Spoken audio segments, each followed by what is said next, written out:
패션이 종합 상업 예술이구나 라는 거를 그때 더 알게 됐던 것 같아요. 그러니까 매장의 분위기, 어떤 책, 네. 편집 디자인, 음악, 쇼, 패션, 패키지 이 모든 게 하나로 돼야 되는 거구나. 저는 어쨌든 그래도 어떤 학생의 본분을 다하기 위해서 계속 노력을 했었고 그런 상황이었는데 그 어떤 허리스크가 생기는 것 때문에 사실 저희 아버지가 엄청 저를 많이 케어해주고 또 많이 엄청나게 그때 진심을 느꼈죠. 네. 그래서 그때 계기로 사실 엄청 가까워지고 지금까지 너무 좋고 그랬는데 결국에는 제가 그 수능 자리를 배정받았는데 중간 정도 자리였었어요. 한 줄로 따지면. 네. 근데 의사 선생님이 그러면은 적어도 10분만 더 일어나야 된다. 안 그러면 진짜 하반신 마비 온다. 근데 이제 수능 그 측에서는 일어나는 거는 부정행위다. 그래서 안 된다. 그래서 맨 앞으로를 바꿔달라 이렇게 했는데 맨 앞으로 바꿔주는 것도 특혜고 그것도 어떻게 보면 방해가 될 수 있다. 맨 뒤는 또 컨닝이 될 수 있다.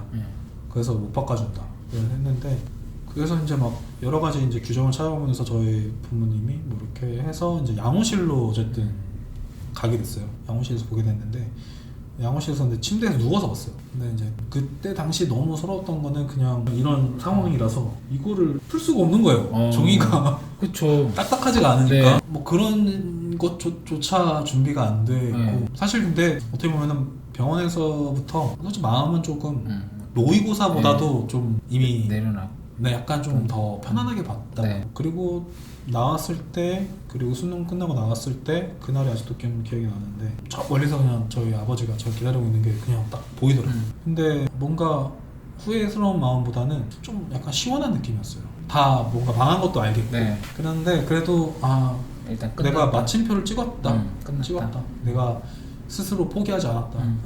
그리고 채점도 안 해봤어요. 사실 안 해보고. 그리고 그냥 제가 지원하려고 하는 학과에 그냥 지원했어요. 당연히 다 떨어졌죠. 뭐 이제 그렇게 되면서 너무 그냥 부정적인 생각이 더 많이 빠졌고 내가 왜? 나 너무 열심히 했는데 나 갑자기 이렇게 재수가 없지? 뭐지? 약간 뭐 이렇게 되는 거예요. 그러면서 학교를 재수를 해야 되나 말아야 되나? 이런 고민이 이제 좀 드는데 또 곰곰이 생각해봤어요. 제가 진짜 하고 싶은 게 뭘까? 이걸 많이 생각하고 내가 뭘 하는 게 행복한 걸까? 또 약간 한켠에는 또 자신이 없었어요. 자신이 없다는 이유는 뭐 이유라면 또 그럴 것 같아서 건강. 네. 또 만약에 수능 보기에 또 우리 트라우마가 있을 수 있죠. 그래서 못하겠다. 그래서 그거를 조금 결정을 했어요. 그래서 그 부분을 재수를 하지 않겠다. 재수를 하지 않고 내 꿈을 이루기 위해서 가겠다. 물론 그건 너무 죄송했었어요. 어떻게 보면 학교를 가는 거는 제 어떤 현실적인 어떤 밥벌이를 하기 위한 어떤 하나의 과정이기도 하지만 부모님들의 유일한 자랑거리였던 거를 제가 포기한 거기 때문에 그래서 또 부모님의 설득이나 이야기를 통해서 그때 이제 뭐 학점은행제라는 걸 알게 됐고 그래서 학점은행제를 통해서 학사학위를 받을 수 있다는 걸 알게 돼서 한 2년 동안 열심히 해가지고 학사학위를 받았어요. 뭐 자격증이랑 뭐 이런 거 다 하면 뭐 되더라고요. 그래서 뭐 그때 이제 그걸 같이 병행하면서 제 꿈을 이루기 위해서 준비를 했었어요. 그게 이제 브랜드를 준비하는 거였었어요. 왜냐면 나는 취직을 못 할 수 있어 라고 좀 생각했던 것 같아요. 그러니까 저는 그러니까 최대한 약간 부정적인 상황들로 최대한 생각하게 되는 것 같아요. 왜냐면 뭐 부모님의 이혼이나 이런 것들도 내가 긍정적인 회로를 돌려서 아닐 거야 했던 게 부정적이었고 또 뭔가 좋을 거야 라고 했던 게 다 뭔가 부정적으로 뭔가 허리도 금방 낫겠지 뭔가 했는데 수능 그날까지도 못 일어나는 상황이었고 그러다 보니까 긍정 회로를 돌리는 게 절대 긍정적인 결과를 낳지는 않는구나 라는 생각이 들어서 반대로 약간 부정적인 상황들을 어떻게 하면 안 만들 수 있을까? 이거에 더 초점이 이제 가 있던 것 같아요. 그러다 보니까 내가 아마 그럴 거고 또 친구들의 얘기를 봤을 때는 내가 아마 우리 집에 돈이 없으니까 내가 뭐 브랜드를 내도 직원들 내가 고용할 수 있을까? 없을 거야. 그러면은 브랜드를 하기 위해서 뭘 해야 되지? 정리를 해봤어요. 세일즈도 할 줄 알아야 되겠고 CS도 해야 되고 그래픽 디자인도 해야 되고 홈페이지 디자인도 해야 되고 제품 디자인도 해야 되고 포장지도 해야 되고 뭐 다 해야 이렇게 리스트를 해봤죠.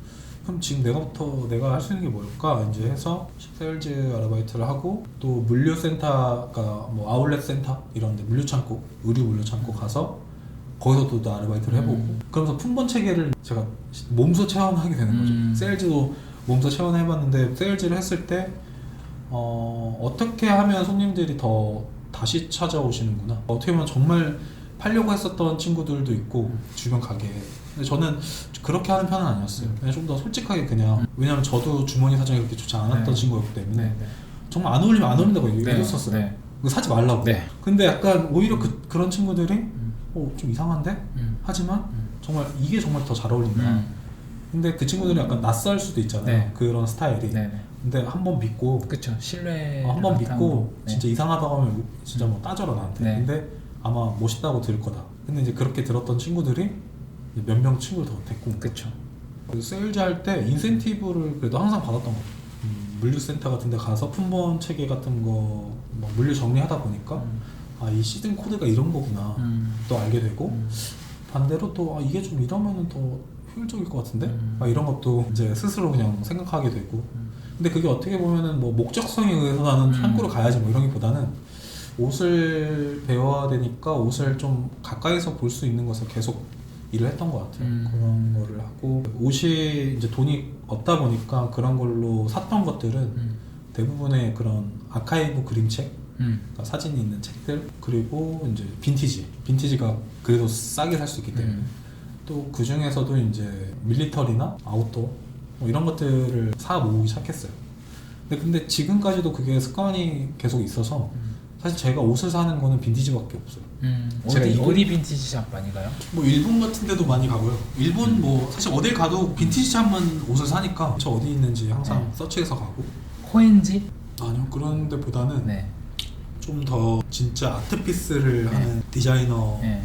그런 아카이브를 파는 곳이나 아니면 밀리터리 그런 걸 파는 곳이나 네. 코엔지는 약간 좀 어떻게 보면 부산 같은 그런 깡통 시장.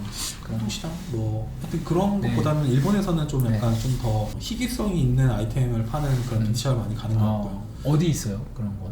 곳곳에 좀 있어요. 뭐 네. 아오야마에도 있고 뭐 시부야에도 있고 교토에는 좀 더 많은 거. 뭐 그렇게 가고 뭐 프랑스 가서도 그런 데를 찾아서 가고. 네. 그래서 좀 빈티지를 같은 거를 좀 많이 사서 보고.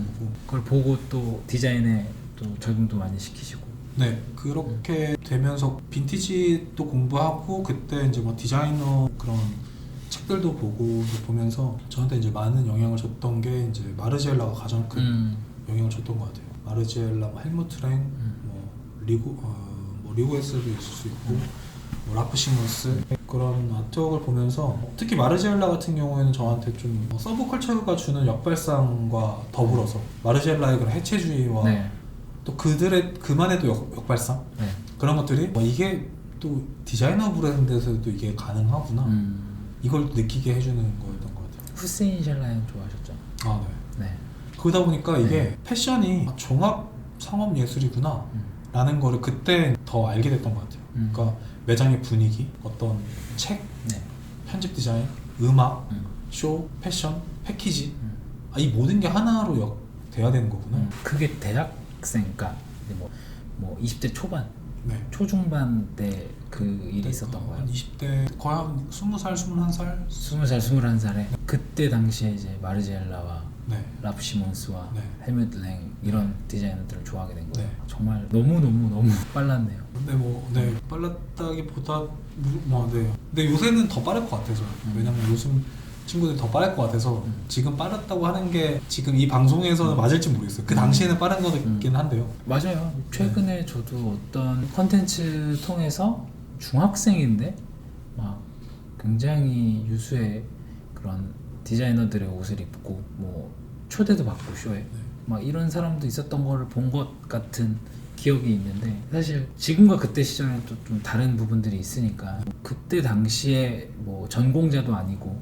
주변에 그런 패션 업계나 혹은 관련된 사람들이 있어서 누군가 한번 봐봐라 라고 한 것도 아니고 본인이 이것저것 찾아보다가 디깅을 하게 됐는데 그러니까 결국에는 많은 분들이 비슷한 루트로 그쪽으로 넘어가는 것 같거든요. 그러니까 스트릿 좋아하고 뭐 스투시나 스프림이나 이런 거 나이키 이런 거 좋아하다가 점점 패션을 좋아하다가 넘어가는 게 이제 마르지엘라나 헬뮤트 랭이나 왜냐면 여기가 진짜다 라고 하는 게 느껴지잖아요 나중에. 저는 사실 예전에 뭐 덕현님은 뭐 스투시나 이런 스트릿 브랜드를 좋아하셨다고 하는데 저는 그런 거보다 폴로나 약간 뭐 빈폴, 예, 닥터 마틴 이런 걸 좋아했었거든요.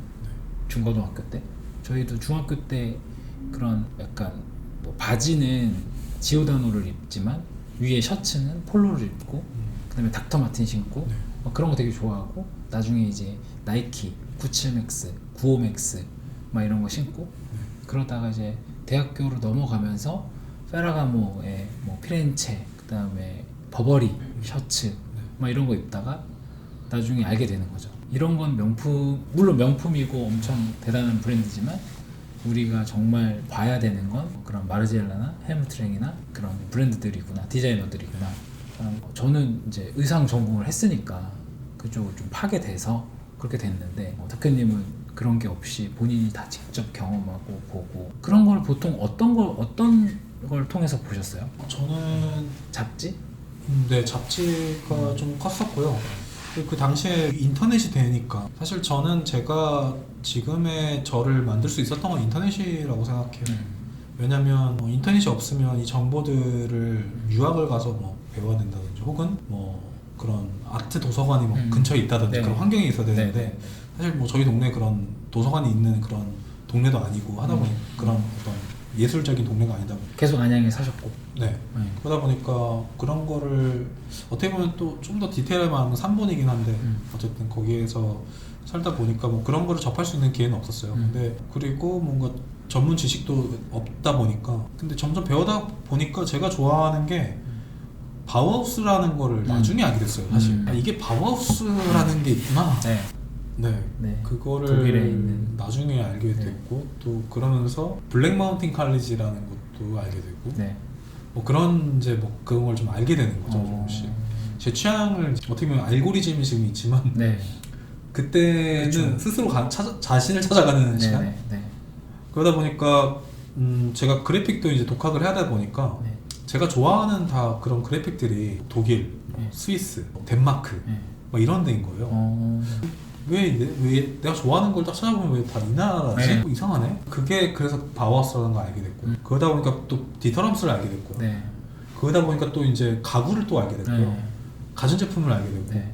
그러면서 이게 조금 범주가 좀 점점 늘어나게 됐어요. 늘어나게 되고 또 그런 동시에 제가 그래픽을 막 독학하면서 또 운이 좋게도 그때 지금의 홍대와는 다르게 예전에 이제 홍대에서는 좀 클럽 문화들이 좀 있었을 네. 때, 그러니까 공연 NB. 위주의, 힙합 클럽 말고요. 네, 공연 위주의 네. 네. 그런 게 있었을 때 저한테 그 포스터 그래픽 디자인을 요청했던 형이 있어요. 그 크루 형들이 있는데 하우스 뮤직을 하는 형들이었어요. 네. 그때 이제 제가 포스터 디자인을 그때 뭐 돈을 딱히 받고 한 건 아니지만 네. 너무 좋았고요. 그러면서 인쇄를 처음 하게 해줬어요. 제가 만든 그래픽이 인쇄물이 나오는 거예요. 그게 아직까지 갖고 있는데 뭐 지금 보면은 좀 되게 어색하다, 레이아웃이 어색하다 이렇게 느껴지지만 그 당시에는 제가 그게 너무 최선이었다고 생각합니다. 근데 그걸 나중에 점점 계속 그걸 제가 갖고 있으면서 몇 년이 지나고 계속 보는데 이게 결국에는 촌스러워 보일 때가 내가 성장한 거구나 라는 거를 알게 되는 또 바로미터가 되더라고요. 그러면서 계속 그런 과정들을 통해서 계속 그래픽을 만들고 또 홈페이지 만드는 것도 코딩을 배워서 막 해보고 이런 걸 동시다발적으로 했죠. 결국 해야 되는 거니까. 네. 뭐 그렇게 해서 결국에는 또 제가 있는 그때 학력을 그래도 패션학과는 아니었고 그래서 그때 경영학사를 땄어요. 네. 학점을 해가지고 경영학사 땄는데 그걸로 이제 패션 회사들에 다 지원을 했는데 그냥 서류 전형에서 다 떨어졌었어요. 면접조차 못 받고. 그리고 나서 이제 패션을 회사를 한번 정말 네. 들어가서 만약에 합격이 됐다라면 네. 아마 저는 사업을 안 했을 것 같긴 해요. 사업을 사실 하고 싶진 않았었거든요. 하고 싶진 않았고 사실 그렇게 돈도 없었고요. 그러다 보니까 들어갔다면 더 잘 하지 않았을까라는 생각도 들고 회사를 들어갔다면 오히려 저는 그 당시에 좀 더 우리나라 문화 그때 상업 그때 그런 시장이 좀 형성되지 않았지만 만약에 내가 회사를 못 들어간다면 일본의 프라그먼트 같은 회사를 만들어야겠어 라는 생각을 했었어요. 그러니까 후지와라 히로시. 그러니까 그때 당시부터 후지와라 히로시를 이미 알고 있었어요. 왜냐면 근데 그 분은 네. 디렉팅만 해주잖아요. 네. 그리고 실질적으로 브랜드 갖고 있지는 않고 네. 재고가 없다는 거죠. 재고가. 네. 그래서 저는 그게 제가 꿔야 되는 현실적인 꿈이라고 생각했었어요. 아 그때 당시에. 네, 왜냐면 이거 만들 수 있는 기반이 없으니까. 그래서 근데 그런 거를 하고 싶었었는데, 근데 뭐 그런 거를 할 수 있는 한국의 시장에 브랜드가 없고 뭐 대기업이 있다 해도 제가 뭐 컨트롤 그게 컨택 되지도 않고 네. 또 대기업에서 그게 이해도가 없었고 좀 그 사실 말이 안 되는 거죠. 네. 제가 인지도가 또 있어야 되는 거고 네. 아카이브가 없으니까. 네. 그래서 그게 되게 많이 꿈이었었고 그러면서 뭐 후지아르 씨도 있었고. 그러면 회사에 다 광탈을 하고 네. 어떻게 브랜드를 시작을 하셨어요? 그래서 그럼 포기를 해야 되나 아니면은 뭘 하지 약간. 그래서 이제 저희 부모님은 이제 공무원 시험을 보기를 이제 희망하셨죠. 네. 많은 부모님들은 공무원을 준비해라. 다녀고 길게 갈 수 있는 안정적인. 그래서 저는 이제 알바를 하면서 계속 돈을 모았었어요. 네. 그 군 생활도 하면서 거의 월급의 70%는 저금했었던 것 같아요. 그러니까 뭐 그때 월급이 80만 원이었는데 뭐 통신비랑 밥값이랑 뭐 교통비 빼고는 아무것도 안 썼었어. 그래서 계속 한 60만 원씩 모았었나? 그렇게 했었던 것 같아요. 60만 원씩 모으면서 좀 모은 돈으로 계속 하고 있었는데 이제 부모님한테 제가 얘기했죠. 설득을 했죠. 제가 이 브랜드를 이라는 걸 좀 준비하고 싶다. 근데 처음에 이제 부모님은 이제 당연히 무슨 말이냐 약간 이런 거죠. 그래서 너가 그런 학교를 나온 것도 아니고 너가 무슨 재주가 있는 것도 아니고 어떻게 그걸 할 수 있는지 좀 어린 생각 아니니. 그래서 뭐 그럴 수도 있는데 해외에는 이런 사례들이 있다 라는 거를 제가 막 예시를 들어줬었어요. 그때 제가 많이 용기를 받았던 사람들 중에 한 명이 안도 타다오 분이 저한테 굉장히 좀 위로였었어요. 그리고 스티브 잡스가 될 수도 있고. 그냥 저는 이제 계속 부모님들한테 그런 분들을 얘기했었어요. 그러니까 스티브 잡스도 대학교를 안 나왔고 결국엔 독학으로 해서 네. 이런 회사를 만들었다. 애플이라는 회사를 만들었다. 네. 그리고 뭐 이 친구들도 창고에서 찾겠다. 그리고 안도 타다라는 사람도 있는데 이 사람은 원래 복서였다. 복서였고 건축을 배운 적이 없고 트럭 기사를 하다가 프랑스를 가서 이걸 영감을 받아가지고 일본에 와서 처음에는 뭐 인정도 못 받고 건축계에서 되게 무시당하고 했는데 지금은 전 세계 거장이다. 이제 그런 얘기를 했죠. 근데 이제 이것도 약간 아까 친구들의 그런 현실적인 조언, 염려된 조언과 반박 불가인 대답이었는데 한국에서는 딱 이 대답에서 대답을 못했어요. 한국에서는 했는데 한국엔 없지만 그거가 내가 될 수 있다 라는 마음으로는 할 거다. 이게 가능성이 0이냐고 내가 물어봤어요. 반대로. 친구들한테? 아니 부모님한테. 아 부모님한테? 어떤 객기였겠죠? 내가 될 수 있다. 그거는 그 가능성이 제로냐 라고 했는데 거기에서도 부모님이 답변을 못했죠. 근데 당연히 모든 부모님들은 그쵸.